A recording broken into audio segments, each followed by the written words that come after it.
Adnan was a traveling sales agent. His work kept him constantly moving from one small town to another. He liked the quiet of late-night bus rides and the feeling of checking into different hotels, each with its own smell, its own wallpaper, its own secrets. One rainy evening, after hours of traveling, Adnan arrived in a remote mountain town. The streets were empty, the rain cold and steady. He was exhausted and just wanted a bed. At the edge of town, he saw an old guest house with a faded sign.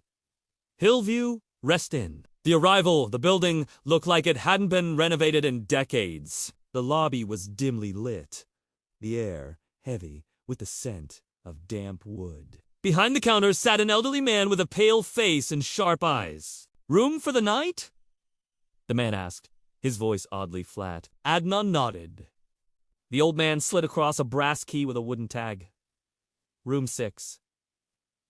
As Adnan turned to leave for his room, the man spoke again, in a slower, lower voice. "If you hear knocking on your door tonight, don't open it." Adnan stopped. "Why?" he asked, half smiling, expecting a joke. The man didn't smile back. "Just don't. It's for your own good." Room 6. The hallway to room 6 was long and narrow, the floorboards creaking under his steps. Inside, the room was plain. One bed, a small table, and a single window looking out onto the rain-soaked street. He tried to ignore the old man's warning, telling himself it was just a creepy gimmick to scare tourists. But something about the room felt off. The wallpaper had faint stains, almost like old water damage. Or handprints. The knock around midnight. As Adnan was drifting into sleep, he heard it. Knock! Knock! Knock! 3 slow knocks at the door. He froze. The old man's warning echoed in his head. After a minute, the knocking stopped. His heart began to slow, until he heard it again, softer this time. Knock, knock, knock. Then, a voice. A woman's voice. "Please, open the door. I need help." Adnan's throat went dry.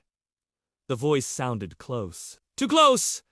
Like she was leaning against the door. The choice he reached for the doorknob, then stopped. Something about the voice wasn't right. There was no panic in it, no urgency, just emptiness. Then the voice changed.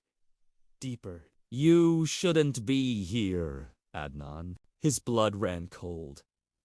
He hadn't told anyone his name. He stumbled back, heart pounding. The knocking grew louder, more violent. The door handle rattled, shaking. Then, silence. Morning when he woke. The next morning, he wasn't sure if he had dreamed at all. But when he opened the door to leave, he noticed something carved into the wood. Faint, but visible. "One more night, and you would have stayed forever." He returned to the lobby to check out. The old man wasn't there. Instead, a young woman sat at the desk. "Room 6, she asked, after checking his key. When he nodded, her face went pale. "We don't rent that room out anymore." Not since the woman who... She stopped herself, shaking her head. "Never mind. You're lucky you're leaving." Adnan didn't ask more questions. He just left and never returned to that town again. Moral: some doors are meant to stay closed. And sometimes curiosity doesn't just kill, it keeps